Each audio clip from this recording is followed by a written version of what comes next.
Thank you so much for joining us live on this exclusive interview. My name is Silvester Tapuwa. In today's program, we have a former Minister of Economic Planning and Investment Promotion, a renowned businessman, and also a politician. He is also a former lecturer at the University of Zimbabwe and also a member of parliament for Hatfield. His name is Dr. Tapiwa Mashakada. Welcome to the program. Good morning. Thank you so much. Thank you so much for affording us this interview. We are coming to you because of the latest developments that are happening in the political arena. But I want to start as a point of departure by asking this statement to you, which says, I know you like this statement, I found it somewhere. It says, still waters run deep.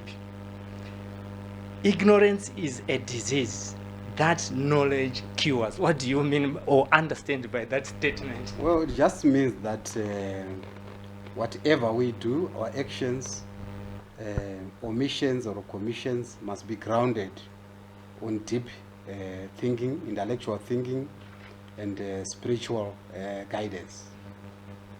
Thank you so much. We also want to unravel the latest developments in the political arena. I would want to visit some statements which you have also given to the public, which are also in the public domain. You are a member of parliament for Hatfield. For starters, why do you think they chose you among other political potential member of parliament who wanted to represent their constituents, and they chose you? Why do you think they chose you? Well, it goes without saying that my party and our manifesto of change and bringing a new order in Zimbabwe and a new democratic dispensation in Zimbabwe, and also alleviating the suffering of the people of Zimbabwe and bringing a good governance culture, among other host of forward-looking issues, got traction from the electorate. And they still believe that I would represent them effectively due to those underlying manifestos. Right. You have said that you have decided to disassociate yourself from this dictatorship and join forces with your colleagues who are committed to protecting, defending, promoting, and advancing the Morgan Tsvangirai legacy. When we speak about the legacy, before we go deeper into what is enshrined in the meaning of legacy, what is it that we call legacy that the former president for MDC and also the former prime minister left for the party? Well, Morgan Tsvangirai left an idea for Zimbabweans. He left an idea for the party, and he left a party that has grown, exponentially. Which is now a vehicle to deliver political change in Zimbabwe. So it's a strong legacy that he left, that we need to focus on delivering change and delivering a new Zimbabwe. And he has left a legacy that in doing so, we must always carry the people with us, and listen to what they say, and also do things with legality and things that are constitutional.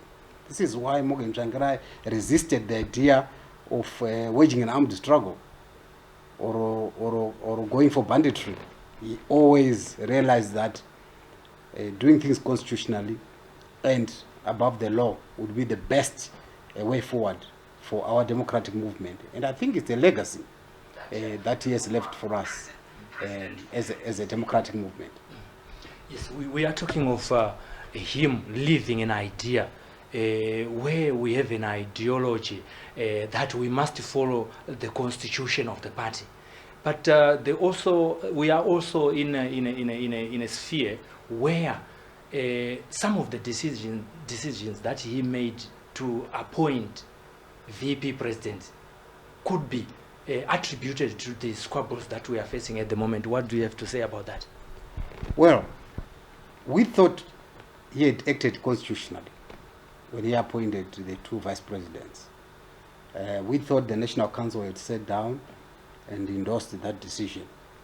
But, we respect the independence of the judiciary. The judiciary found otherwise. It found that he had made some transgressions. And whenever the judiciary has pronounced itself, we have to comply and follow its ruling. That's the point. If he was alive, he would have followed that ruling delivered by the judiciary. He was not a person who would snub the judiciary or court decisions. Yes, you can choose to disagree with the court decision or a court verdict, but it's one thing snubbing it and deriding the court decision. That does not augur well for a democratic party, for a party which is founded on the basis of the rule of law and constitutionalism. So I'm really certain that Morgan Tsvangirai would have accepted the decision taken by the court that what he did was unconstitutional. Right, now let's look at the current scenario.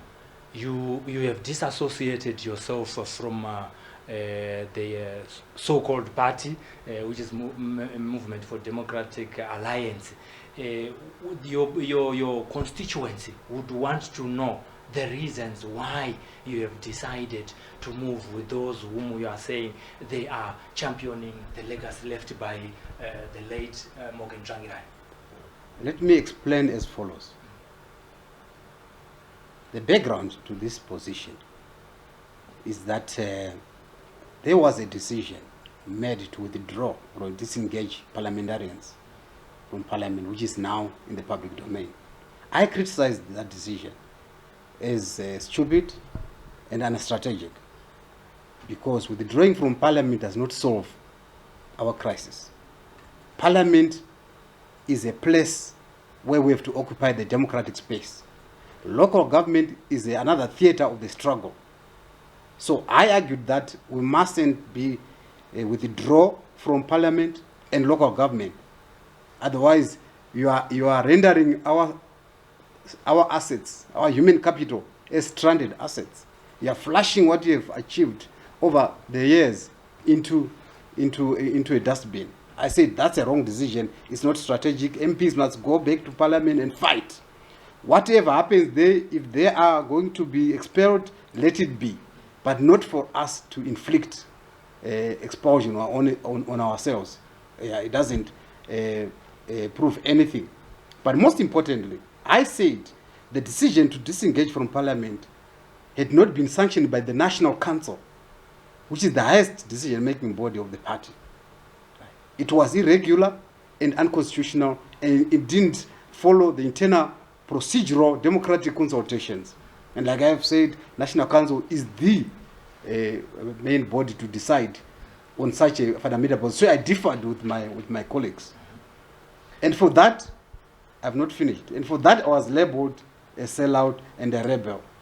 That's number one point of departure. Number two, I gave an advice to my colleagues that let us follow the Supreme Court judgment. Let us unite the two MDC groups, follow the Supreme Court judgment, and make sure that we emerge from the Congress as one united, formidable opposition. After all, Morgan Tsvangirai said he wanted a big tent. This is why, before the elections, he took a grouping of 7 political parties together to enter the elections as one MDC alliance. That was always his vision, to unite the people, to unite all democratic forces. And I advise that, in line with Morgan Tsvangirai's vision, we must go to the Extraordinary Congress. That would achieve 2 things. First, it would achieve the unity of the democratic forces, and secondly, it would not paint us as people who defy the rulings of the court. So I was very clear, and as you could see, I was not popular with that suggestion. Now, but to answer your question, finally, before I went back to Parliament, the people of Hatfield set the structures, sat down and made a resolution that our MP should go back to Parliament. the residents, the voters made a decision that I should go back to Parliament. In fact, if I scroll my phone, I should be able to show you those messages where those decisions were taken. So that is the circumstance surrounding the decisions that I took, and which my colleagues, of course, found in bad taste. We're going back to your colleagues. They are also saying there's a description which says chino chedu tisu takachibvuta.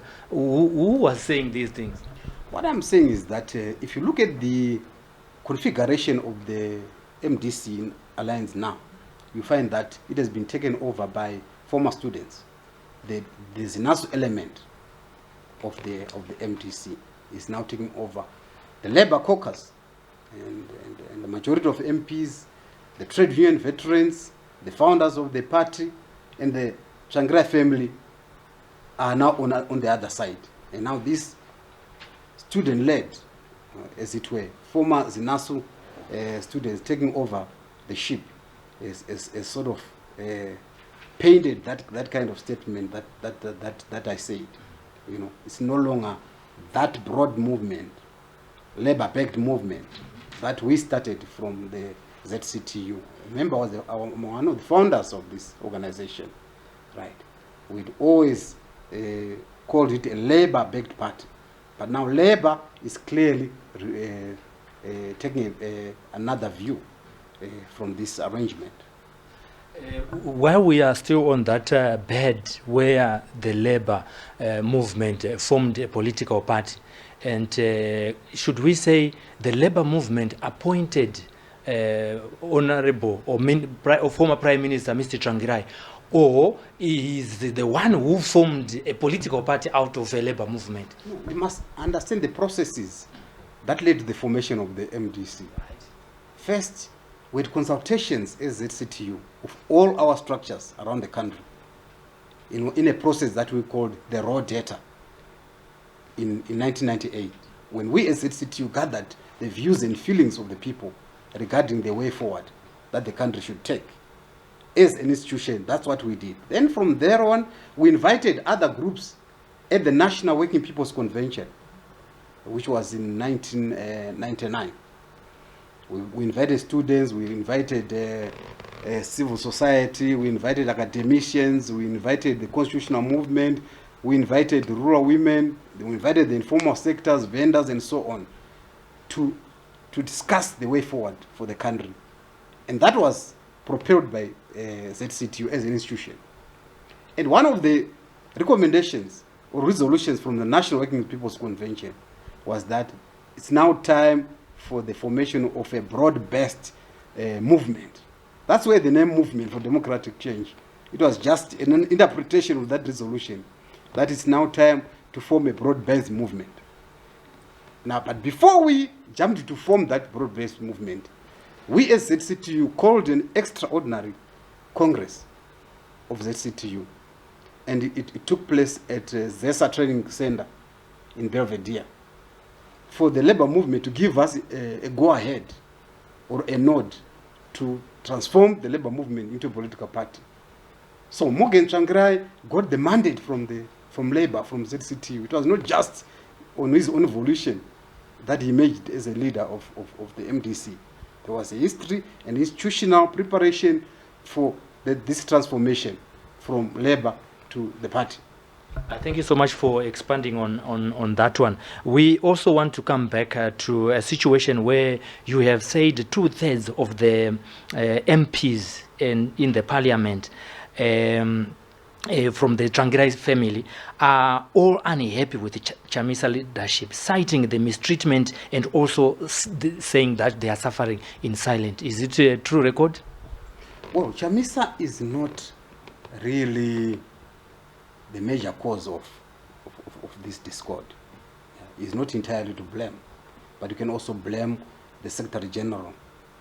Was the Secretary General is in charge of the day-to-day running of the party, is in charge of making sure that decisions of the party are implemented and the procedures of the party are followed. But he's not clearly doing that. So that has led to the institution having these kinds of lapses. Right, let's go back to a situation where in 2019 you were also singing praises for Advocate Nelson Chamisa, and you also believed that Advocate Chamisa will fulfill the vision and dream of Morgan Tsvangirai and deliver a new Zimbabwe. According to the current situation, is it still the same? Do you share the same sentiments? That's correct. I still believe Chamisa has got a role to play in the body politic of this country.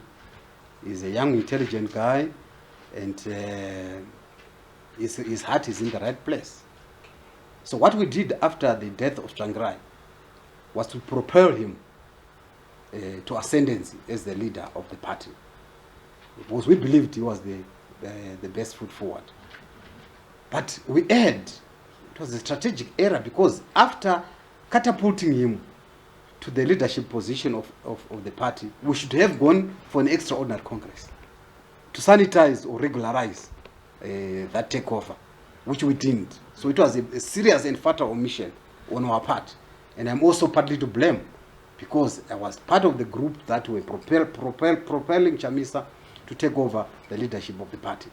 But we were all wrong, because constitutionally we're supposed to go for an extraordinary congress. Do you stand by this fact that since you're also talking about Chamisa being the best foot forward, in some of the suggestions and scenarios, the 5 scenarios that you have put in the public domain, in the third one you are saying that you suggest that Advocate Chamisa participate and let the people decide at the extraordinary Congress. Do you see him being in a position to be able to go to this extraordinary Congress, which the Supreme Court judgment has given space for the MDC to mend their differences? That's where the problem is. The cabal that is surrounding him will not allow him to do the right thing, to go and test his popularity at a Congress. Yeah, I think it would be the best way to go about implementing the Supreme Court judgment, for him to go and submit himself to the Congress of the people. If he's a Democrat, he should go and subject himself together with another contestants, and then we choose the new leader of the party in terms of the direction of the court ruling. That is the best forward to unite the political formations. Did you also have a chance to speak to him personally, considering your position in the MDC alliance? Yes. What was his thinking? Yes, not because of the cabal that are surrounding party, his thinking.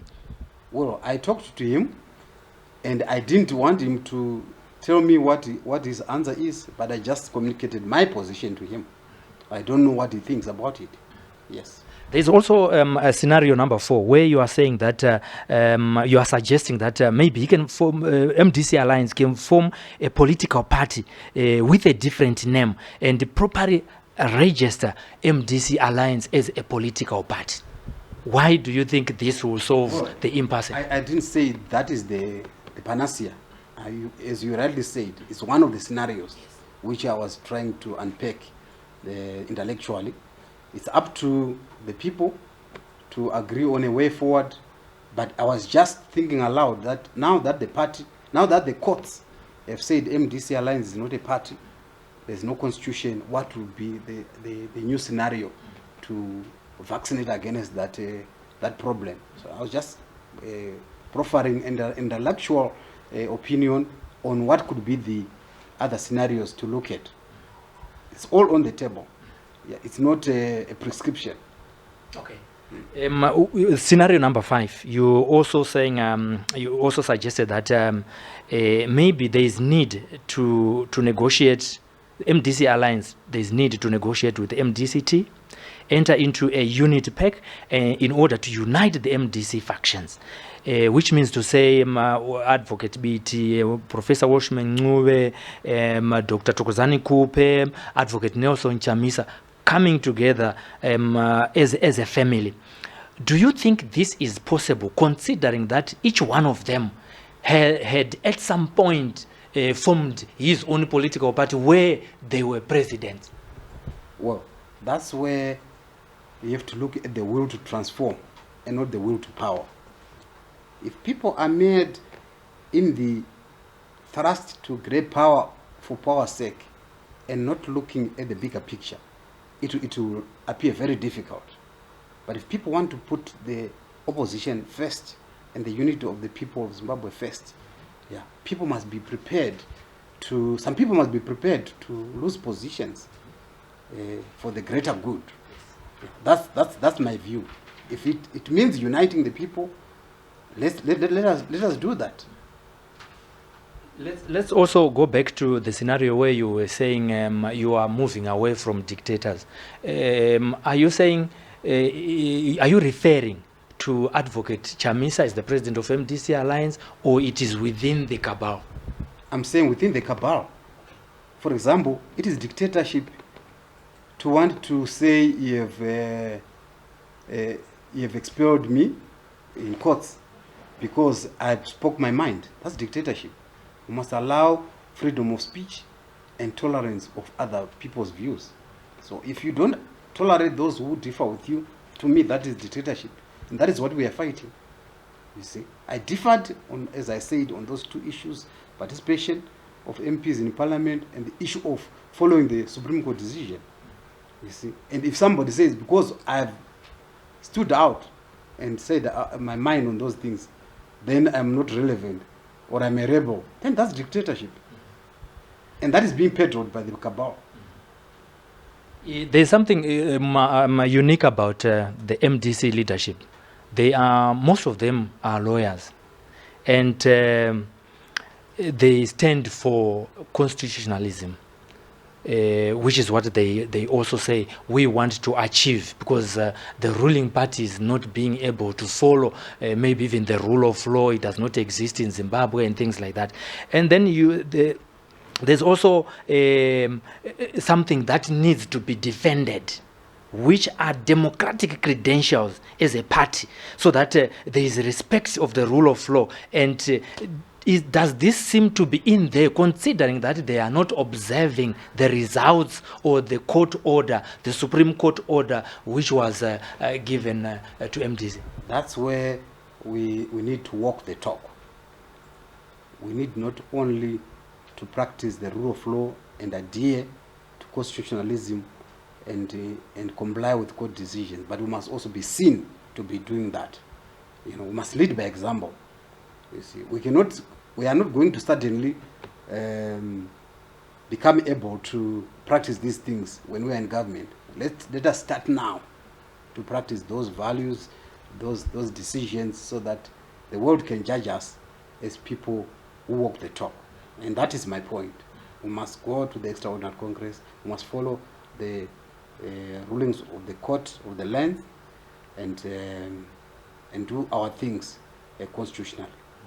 Looking at the lawyers that are also in the MDC hierarchy, when the MDC Alliance were taking ZAC and the related stakeholders concerning the issue of the elections, did you all agree that you were going to win against the situation which was prevailing, that President Mnangagwa had won the election? But with the evidence that you had brought together as lawyers, did you confidently think as a party as well that you were going to win at the Supreme Court? We were very buoyant. We were very convinced that with the evidence that we were going to reverse the verdict of the ZAC and overturn the declaration of President Mnangagwa as the victor. We were very confident, but the Constitutional Court found otherwise. And up to now, I don't agree with the Constitutional Court. Yeah, I still feel our case was genuine, it was very valid. But once the court has decided, has ruled, we have to abide by the ruling of the court. That's my point. Right. Holistically, to all those that are listening, MDC Alliance, MDCT, what would you want to say again to them concerning the way forward? The way forward, first within the parties themselves, is that we must stop the bickering. Let us go back to the drawing board and serve the Morgan Tsvangirai legacy and make sure that the opposition is united, the two MDCs are united into one. And we go to the extraordinary Congress to elect Morgan Tsvangirai's successor and go back to the trenches to fight ZANU-PF, to fight for the people of Zimbabwe. ZANU-PF has failed. Its record for 40 years is very clear. They have failed the country. They are looking at the past, but we are looking into the future. But we'll be hamstrung if we do not manage our internal democratic and institutional challenges that we are going through as a party. Name calling and hate language and these divisive tendencies do not work. Yeah, we must continue to be focused and deliver the change that we desire as one united force. And Chamisa is relevant, Kupe is relevant, Monzora is relevant, Komiti is relevant, and so are other leaders. They are still relevant in this struggle. We must not be divided. Let's come together and work together as one united force to remove ZANU-PF from power. But going further, we must also be mature to understand that whereas we might continue to say President Mnangagwa is illegitimate, he's now almost in his third year as the president of the country. So de facto, he's still the president. De jure, he was declared president by the Constitutional Court. What we should be saying now is that we still believe you didn't win the elections, but now deliver change to the people of Zimbabwe. What are you doing on jobs? What are you doing on human security? What are you doing on human rights? What are you doing on the health sector? What are you doing with the food crisis? What are you doing with the fuel crisis? What are you doing with the currency problem? What are you doing with the economy? These are the issues that then we must hold him to account and expose his shortcomings and his incapacities. That's the best way to go about it, rather than continue to cry over spoiled milk. It's all now under the bridge, water under the bridge. You speak of human rights. Recently, 3 ladies from MDC Alliance were alleged to have been abducted, and the Minister of Home Affairs says this is a script. They were not abducted, but it's an act which failed. We believe they were abducted. We believe they were abducted unless we are proved otherwise, because we have to take their versions. Those are the victims. Those are the people who are affected, and that is what they are telling us. So how can we believe any other version apart from the people who were involved in the alleged abduction? So far, we stand by the fact that by their story that they were abducted until and unless we are proved otherwise. Thank you so much. Let's come back to the economy of this country. Supposedly, looking at your credentials, if you were the Minister of Finance today, what would you do differently? Well, it's not a quick fix. I think even Mutuli agreed that there was no magic to it. But what is most important, which is afflicting this country, is the question of national resource mobilization. We have got a weak budget, a structurally weak budget. Our revenues are not adequate enough to meet our uncontrolled expenditures. And the first order of business is to rein in public expenditure, so as to create fiscal space. Well, the first thing is to create fiscal space. Once you create fiscal space, you'll be able to contain the fiscal deficit and make sure that the impact of the deficit on inflation is also sterilized. By so doing, you create macroeconomic stability. And with macroeconomic stability, you then create conditions for sustainable or inclusive economic growth. That's point number 1. Macroeconomic stability is a key priority. Number 2, The revamping of the productive sectors of the economy. And we are talking of manufacturing, mining, construction, infrastructure, development, and so on and so forth. Those are the enablers for growth.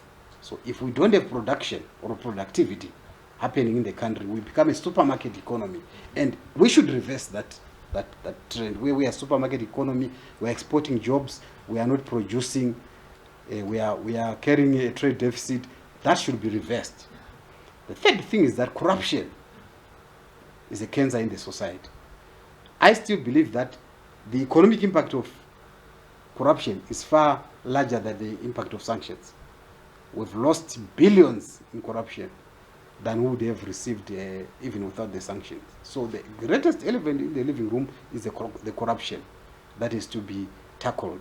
And if without tackling corruption in this country, we are not going anywhere. Look at the tenders that are now in the public domain, where things have not been done properly.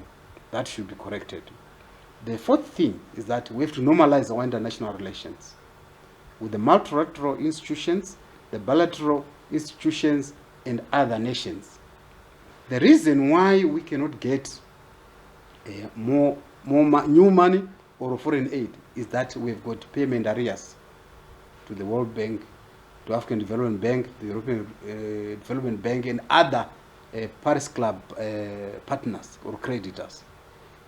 We have to plead with them to put us in a HIPC group, highly indebted poor countries category, so that we can have debt relief. Then we can release some of the resources into our own developmental projects and social sectors like health, education, and so on and so forth.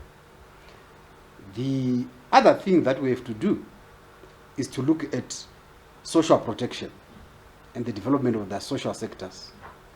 The greatest casualties of the economic meltdown has been health, the health sectors, and the growing inequalities between the rich and the poor. Yes. That has to be sorted out, so that we become an egalitarian society once again, a developmental society once again. So I can write a script on what needs to be done, but you can see that all the rules are fallen off. So it's very difficult to really put back everything into its proper place. But we need to unite as Zimbabweans, put our hands on the plow to rescue the economy, to rescue the country. Scorched earth tactics will not work. Let us all rebuild this great country and restore it to where it was before. And it is the responsibility of ZANU-PF, the opposition, civil society, the diaspora, and all right-thinking Zimbabweans to save our country. It is not us politicians who are suffering. We are driving luxurious vehicles. We live in air-conditioned houses, but it is the ordinary person in the street who is suffering. It is the millions of people who have voted with their feet, who are struggling in the diaspora. And we have to answer for their calls to return the country to democracy, to good economic performance, to a stable country, to a country that is considered to be one of the best investment destinations in Africa. President Emmerson Mnangagwa said, "I'm a listening president." If he's listening now, what would you say to him? No, President Mnangagwa must change course. He must listen to the voice of reason. He must listen to business, to civil society, to non-state actors, to the opposition, and come to the negotiating table and hear the demands of the majority of Zimbabweans on the direction of the country. He cannot alone determine the future and direction of the country. The majority of the people think the country should take a different direction from where it is heading to. Let's go back to the issue that led you to say, well, let bygones be bygones. And to those supporters that are listening right now, the bona fide members of MDC from its formation, and those that are coming through the youth ranks, what message do you have for them? Let us follow values and principles. We must not follow individuals. This struggle is a people's struggle. It's a people's project. Let us do the right thing to deliver change in the country. it's not just about personalities or individuals, but it is also about the people, the institutions, and how we execute our democracy, intra-party democracy, and how we respect those people who founded the organization. You can't trash them as useless today, because they have contributed a role. The MDC veterans, the MDC founders, and other people in the civil society, they've also contributed to where the MDC is right now. So we must not throw the baby with the bathwater. We need everyone in this struggle. We cannot privatize the struggle, and we need to stick to our democratic principles. There is also a general consensus or sticking to the constitution of the party, which also says when you go out of the MDCT to join another party, when you come back, you need to go back to being a member of the party without taking any position. Is this the same scenario in MDC Alliance, where we have seen Advocate BT going to form his own party, and the related Professor Washman Move forming his own party, and things like that? Is it the same? Because there are some people who are disgruntled that we have not even moved out of MDC. But there are some people that are coming back also taking position without looking at the constitution or observing the constitution. That's a big debate within the party, that we are not following the dictates of our constitution. People can go out and come back and be at the helm of the party, even violating that five-year requirement. You've got people like Fadzai Mayer. She was an independent just 2 years ago. She's not yet 5 years in the party, but now she's the mouthpiece of the party. So these are some of the things that people look at to say, but you guys, for the constitution, why are you not sticking to what the constitution says? It would appear that if you are elitist and you come back, or you've got money and you come back, you can then occupy your position, or you can use your position in society to get votes and get where you want to be. And that is wrong. That is to be corrected. We are going towards the Congress. What is your advice to the handlers of the constitution, which is before us for MDC, or before the members for MDC going towards the Congress? The MDC constitution must be thoroughly scrutinized, and infinitely we amend all those areas where it is weak, and make sure that we come up with a truly democratic constitution which we all believe in, which binds us as a party. We should be translated in all languages, Ndebele, Shona, English, and other major languages of the country. Yes, in conclusion, there's someone here, I've just lost the post here, who is saying you are not doing enough for the people of Hatfield. Well, that's subjective. How do you know that person is not ZANU-PF? Yeah, it might be a decampaigning tactic. Yes, but I believe I'm trying my best in the economic circumstances, under the macroeconomic environment that we are all facing. Even MPs are trying their best, you see. Right, 3 weeks ago, I was out giving food relief to our people in Hatfield, and they appreciate what I'm doing for them. I'm sending orphaned kids to school in Hatfield. I'm helping schools. I'm helping institutions like the Jairus Jiri Institution, where they are dealing with disabilities. I'm doing my best to help the people of Hatfield, but I will not replace the government. Most of the people are complaining about are caused by bad governance in the whole country. For example, electricity shortage or cost of electricity. An MP cannot do anything about it. The issue of water, the NMP cannot do anything about it because central government is not giving enough revenue to the city of Harare to treat the water. Issues of roads. There are more than 100,000 roads in Hatfield, and I cannot be expected to maintain all those roads as an individual. My pay as a civil servant is not enough. Development partners also have got a limit because they are operating in a very harsh macroeconomic environment. So the people of Zimbabwe must understand that the authors of all these economic problems is not the MDC, it is ZANU-PF, you see. And they must look the beast in the eye not to look at us MPs. No. Our role is to make laws in the parliament which promote the good governance of the country and represent their views in parliament, which we have been doing very, very, very adequately. I think you have answered. Henry Martin Ngara is the one who had raised that question. There's inflation in Zimbabwe right now. The fuel queues are longer than before, and people are sleeping with their cars at almost every service station in Harare, where I've observed myself. If you were to handle that as an office bearer, what would you do differently? You see, what we need to do to arrest the fuel crisis, which is perennial, is that we must liberalize the oil sector. Now there is a cartel which is running the oil sector. Few people are given foreign currency by the Reserve Bank to import, and they get this foreign currency at an official exchange rate of 1:25. They go to the parallel market where the rates are now over 80.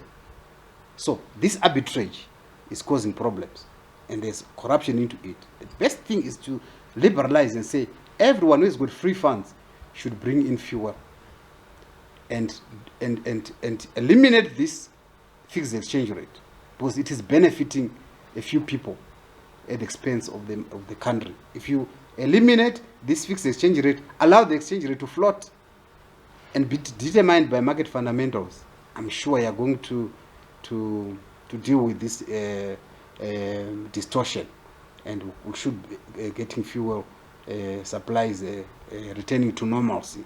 That's what I think. The other thing is that our currency is debauched, it's weakened, it's depreciating on a day-to-day basis. It's high time we go back to full dollarization to stabilize inflation, so that we can be able to kick-start from there. Right now, no one believes in a $10 note, Zimbabwean note, or $20 Zimbabwean note. No one believes in the mono currency, because it's not a store of value and it's not a convenient method of transaction. So let's go back to re-dollarization and take our bearings from there. Your words of wisdom to the Zimbabweans in conclusion. Zimbabweans, all is not lost. This is a great country. We've got only one country where we belong to. This is our motherland. We must all unite to make it a great country once again. We must move this country forward, not backwards. We must make sure that we deliver the Zimbabwe that we all want. Whether you are in the armed forces, whether you are in the farmlands, whether you're in the diaspora, let us put Zimbabwe first. Thank you. Thank you so much for affording us this interview. Thank you so much, viewers. There, I've been speaking to the former Minister of Economic Planning and Investment Promotion, a renowned businessman and a politician, of a former lecturer, and also an MP, a Member of Parliament for Hatfield. I must say thank you so much for watching. Continue to like our page and continue to debate these issues. As Honorable has said, we are Zimbabweans. We need to champion the cause of a good nation together as one people, as one nation. My name is Silvester Tafumane. On behalf of Robert Tafumane, I must say thank you so much for watching SlyMedia TV.